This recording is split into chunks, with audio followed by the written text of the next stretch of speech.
چل جائے کہ فلاں دن آنے والا دن آپ کی زندگی کا آخری دن ہے، تو آپ کا پہلا ریئیکشن کیا ہوگا؟ پہلی تھاٹس جو آپ کی ڈیولپ ہوں گی، جو آپ سوچیں گے، وہ کیا ہوں گی جو اس بارے میں آپ سوچیں گے؟ جی اچھا، سب سے پہلے تو آپ یہ ایک چیز دیکھیں کہ آپ یا میں اس دنیا میں اپنی مرضی سے تو آئے نہیں ہیں، یا ہم اپنی مرضی سے آتے تو ہم اپنی مرضی کی فیملی میں آتے، اپنی مرضی کی شکل و صورت بناتے خود، تو پھر ہم نے کبھی بھی اپنی مرضی سے واپس نہیں جانا، چاہے وہ 1000 سال ہو جائے۔ اب کیونکہ نہ ہم اپنی مرضی سے آئے ہیں نہ ہم اپنی مرضی سے جائیں گے، تو اس لیے اس میں تو ہماری کہیں مرضی ہے ہی نہیں۔ اس لیے ہمیں اگر پتہ بھی چل جائے تو جس طرح کہ کینسر کے پیشنٹ کو پتہ چل بھی جاتا ہے، تو اس سے دو طرح کے ریئیکشن رسپانس ہوتے ہیں۔ ایک تو لوگ پریشان ہو جاتے ہیں، موت سے لوگ خوف زدہ ہوتے ہیں، بہت زیادہ، مطلب موت کے نام لیتے ہوئے بھی اگر آپ گھروں میں بات کریں نا کہ تم مر جاؤ یہ مر جائے، ایک دم سے کہتے ہیں وہ ایسی باتیں نہیں کرتے۔ یہ شروع سے ایک ہماری بنائی گئی ہے پوری ایک جیسے کہتے ہیں پرورش۔ تو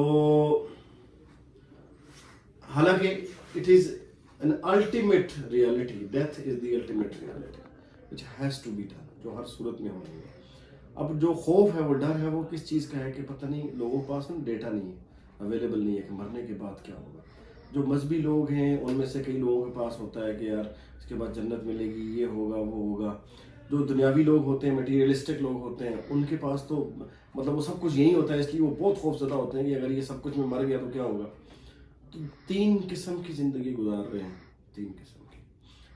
94% لوگ فزیکل لیول پر زندگی گزارتے ہیں۔ فزیکل لیول کا مطلب یہ ہے کہ دیر آل ایسوسیٹیڈ، وہ سمجھتے ہیں سب کچھ میرا جسم ہے، سب کچھ جو ہے یہ دنیا ہے، یہ میرا گھر ہے، آفس ہے، یہ پیسہ ہے، میری جو داد ہے، میرے بچے ہیں، میرے ماں باپ، یہ سب کچھ یہی زندگی ہے۔ یہ زندگی نہیں ہے۔ زندگی از بیسکلی انسان کے اندر ایک اس کے اندر ایک روح ہے، وہ اس کے اوپر جسم ہے۔ وہ روح جو ہے اگر آپ دیکھیں تو آپ جب چھوٹے سے بھی ہوتے ہیں اس وقت بھی سیم وہی ہوتی ہے۔ اگر آپ دیکھیں گے، آپ یاد کریں گے، جب میں پرائمری اسکول میں تھا، سیکنڈری اسکول میں تھا، یا بچہ تھا 10 سال کا، یا جب سے بھی یاداشت آپ کی آئی ہے، تو آپ کے اندر نا کوئی ایک آبزرویشن ہے، کوئی ایک ایسی چیز ہے جو باہر دیکھ رہی ہے دنیا کو، وہ سیم ہے، وہ بڑی بھی نہیں ہو رہی، چھوٹی بھی نہیں ہو رہی، اس کی آبزرویشن زیادہ یا کم ہو رہی ہے۔ باڈی کم اور زیادہ ہو رہی ہے، موٹی پتلی بھی ہو رہی ہے، بڑی بھی ہو رہی ہے، کمزور بھی ہو رہی ہے۔ تو death basically it is on a physical level, there is انتقال کہتے ہیں کہ آپ اگلے اس میں چلے گئے، ٹرانسفارمیشن میں چلے گئے۔ لیکن جو 0.34% ہے جو دنیا میں لوگ اپنے اس روحانی لیول تک پہنچتے ہیں، جہاں وہ اپنی باڈی کے علاوہ اپنی روح کو پہچان لیتے ہیں بیسکلی۔ اور روح کو جب وہ پہنچ جاتے ہیں تو آپ نے وہ مذہبی لوگ ہوتے ہیں، کہ ہمارے یہاں مذہبی لوگ ہیں، ورنہ تو اس کو ہم روحانیت کہتے ہیں۔ وہ ہر مذہب کے اندر ہے، چاہے وہ ہندو بھی ہیں، وہ مذہب سے اوپر ہو جاتے ہیں۔ تو ہمارے یہاں وہ لوگ اپنی باڈی سے بیسکلی مالیکولر باڈی ان کو فیل کرتے ہیں، یعنی وہ باڈی سے باہر نکل کے بھی، اکثر آپ نے دیکھا ہوگا پیروں فقیروں کی اگر کوئی بات کریں تو وہاں گئے تو وہاں نماز پڑھ رہے تھے جی، وہ وہاں پر بھی موجود ہوتے ہیں۔ تو پریکٹیکلی ایسا ہوتا ہے کہ آپ اپنی باڈی سے نکل کے ایک مالیکولر باڈی کو فیل کرتے ہیں، اور اس میں ٹائم اور اسپیس کی لمٹ ختم ہو جاتی ہے۔ اور آپ اگر جو لوگ اس کو اچیو کرتے ہیں یا اس اپنی روحانیت کے اس لیول تک جاتے ہیں، وہ 0.34% ہے، وہ سیلف ایکسپلوریشن سے آتے ہیں۔ میسلو کی تھیوری ہے کہ سب سے پہلے بیسک نیڈ ہے روٹی کپڑا مکان، ٹھیک ہے؟ وہ سارے لوگ، زیادہ تر 90% لوگ اسی میں پھنسے ہوتے ہیں، وہ سمجھتے ہیں یہی زندگی ہے۔ اس کے بعد ان کے جب روٹی کپڑا مکان پورا ہوتا ہے تو وہ اگلی اسٹیج آتی ہے کہ اب ان کو لگتا ہے کہ پروٹیکشن ہونی چاہیے، گھر اچھا ہونا چاہیے، گھر کی دیواریں اچھی ہونی چاہیے، گاڑی ہونی چاہیے، وہ اس طرح کی چیزوں میں اپنی ان کی نیڈز یہ پیدا ہو جاتی ہیں۔ جب ان کے بعد روٹی کپڑا مکان والی نیڈ تو ختم ہو گئی۔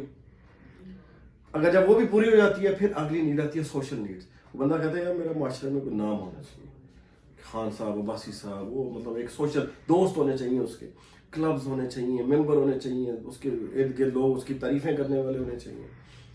جو وہ جب پوری ہو جاتی ہے، پھر اس کے بعد ایک نیڈ پیدا ہوتی ہے، اس کو کہتے ہیں جیسے کہتے ہیں سوشل نیڈز کے بعد آپ کی اگلی نیڈ آتی ہے جس کے میں بندہ اپنے آپ کو سب سے اوپر بڑا دیکھنا چاہتا ہے، مشہور۔ کئی لوگ پیسے دے کے اپنی ایڈورٹیزمنٹ کراتے ہیں، الیکشنوں میں حصہ لیتے ہیں، ہار بھی جائیں، بڑے بڑے بل بورڈ لگاتے ہیں، اور جب وہ بھی ہو جاتا ہے، شہرت بھی ہو جاتی ہے، اس کا نام بھی ہو جاتا ہے، پھر اس کو آتا ہے سیلف ایکسپلوریشن کہ میں کیا ہوں۔ کئی لوگوں کو وہ اینڈ تک آخری دن شاید پتہ چلتا ہے جب ان کو پتہ چلے میں مرنے والا ہوں، کسی کو درمیان میں پتہ چل جاتا ہے، کسی کو جلدی پتہ چل جاتا ہے۔ تو وہ جس کو احساس ہے سیلف ایکسپلوریشن آ جائے, روحانیت کے اپنے روح کو وہ ٹچ کر جائے, اس کو مرنے سے ڈر نہیں لگتا, کیونکہ وہ پتا ہے, اس کو پتا آ جاتا ہے کہ یار یہ تو مر ہی نہیں سکتی, میں تو مر ہی نہیں سکتا, میں تو وہ ہوں جو میں نہیں مر سکتا. ہاں باڈی میری مر سکتی ہے. دیکھیں آپ فار ایگزامپل, اب ایک ایگزامپل دیتا ہوں. آپ کے بال بڑے ہیں, میرے بال بڑے ہیں, ہم کٹواتے ہیں بال. ابھی اگر ہم بال ہماری باڈی کے ساتھ لگے ہیں تو ہم ان کو اگر آپ کھینچتے ہیں تو درد ہوتا ہے نا, ناخن جب ساتھ ہوتے ہیں درد ہوتا ہے. تو لیکن جب ہم ان کو کاٹ دیتے ہیں تو پھر ہم ان سے خود کہتے ہیں یار یہ گندگی ہے, اس کو صاف کرو, اس کو ڈسٹ بن میں پھینکو, باہر پھینکو. نائی کی دکانوں کہتے ہیں یار بال صاف کر, حالانکہ ہمارے اپنے بال ہیں. اٹ مینس کہ یہ ہماری باڈی کا حصہ ہے, لیکن جب ہماری باڈی سے علیحدہ ہوتے ہیں تو ہم نہیں رہتے, ہم بال نہیں ہیں, ہم ناخن نہیں ہیں. اسی طرح اگر کسی کی باڈی کو کینسر ہو جائے خدا نہ خواستہ, تو ڈاکٹر کہ یہ بازو کاٹنا ہے, تو ہم کہتے ہیں ذرا اوپر سے کاٹو, کٹوا دیتے ہیں. It means we are not body.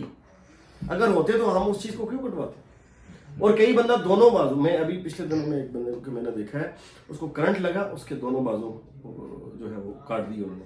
اس کے بعد اس کو کینسر ہو گئی, اس کی ایک ٹانگ بھی کاٹ دی, اس کی دوسری ٹانگ کو بھی کینسر ہو گیا, اس کو بھی کاٹ. اب وہ صرف یہ ہے دھڑ ہے, یہ آپ کا سی پی یو ہے بیسکلی, یہ اس کے دونوں مان, لیکن ہی از اے لائف, وہ زندگی کو پوری طرح فیل کر رہا ہے. تو we are not physical existence basically. Thank you. We are a spiritual existence. ہم روح ہیں جس کی ایک باڈی ہے. اچھا ان دونوں کے درمیان میں ایک چیز ہے فیلنگز. وہ 4% لوگ اس کو زندگی کو گزارتے ہیں, صرف 4%, 4.5-4.3% لوگ. وہ لوگ ہوتے ہیں جو روحانیت تک تو نہیں پہنچتے, لیکن فزیکل کے آگے وہ چیزوں کو انجوائے, وہ ان کے یہاں ویلیوز بڑی کاؤنٹ کرتی ہیں. ان کا کچھ ٹائم کسی اچھے بندے کے پاس گزارنا ان کو اچھا لگتا ہے, بجائے کہ وہ کچھ مطلب کوئی 1000 روپیہ کما لیں, اسے کہتے ہیں نہیں ماں باپ کے پاس تھوڑی دیر بیٹھ جائیں, یا کوئی اچھی غزل سن لیں, یا کوئی اچھی جگہ پہ گھوم کے آ جائیں. وہ ابھی تک روحانیت کی طرف مائل ہوتے ہیں, وہ ایک سفر ہوتا ہے. تو یہ بیسکلی فزیکل سے ایموشنل یعنی فیلنگ, اور فیلنگ سے پھر روحانیت کی طرف ایک سفر ہے.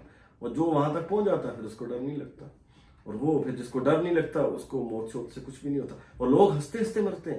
اسپرچولی جو لوگ ہوتے ہیں وہ اپنے آرام سے بڑے خوشی سے جاتے ہیں, لیکن جو بیچارے 94% لوگ جو اپنی باڈی کے ساتھ ایسوسیٹڈ ہوتے ہیں, تو وہ پھر ان کو تکلیف ہوتی ہے مرتے ہوئے, ان کو خوف آتا ہے, پھر وہ کہتے ہیں اس بارے میں کوئی بات بھی سننا پسند نہیں کرتے. تو this is all we have to understand, explore our self کہ وی آر ناٹ باڈی. تو باڈی نے تو ویسے ہی ہر روز مرنا ہے. آپ کو پتا ہے ہر روز ہمارے سیل ڈسٹرائے ہو رہے ہیں, ہر روز نئے بن رہے ہیں. خون 120 دنوں میں نیا بن جاتا ہے, جس کہتے ہیں خون دینا چاہیے, نیا بنتا ہے. بال آپ کے کٹتے ہیں پھر آتے ہیں, تو سیل ہر روز ڈسٹرائے ہوتے ہیں, ہر روز بنتے ہیں. تو ہم تو ہر روز مر رہے ہیں, باڈی تو ہر روز مر رہی ہے, ہر روز بن رہی ہے. اس لیے اس میں تو کوئی, فار ایگزامپل آپ اپنے بچپن کی ایک تصویر دیکھیں جو اسکول کی, کالج کی, تو اس کو دیکھیں گے تو آپ اس بچے کو, وہ بچہ تو مر چکا ہے, یو آر ناٹ دیئر, آپ ہی ہیں, لیکن وہ آپ تھا, وہ مر گیا, اب ایک اور بندہ بن گیا. آپ تھوڑے سے بعد 10 سال بعد آ رہے کو اپنے 10 سال بعد دیکھیں تو وہ پچھلا بندہ مر چکا ہوتا ہے, وہ ایگزسٹ نہیں کرتا. بندہ خود دیکھ کے کہتا ہے ہاں یار یہ تھا کوئی, لیکن وہ آپ ہی تھے, میں ہی تھا, وہ فزیکلی, لیکن اندر سے تو ہم وہی ہیں. تو دیر از نو death, the ultimate. Thank you.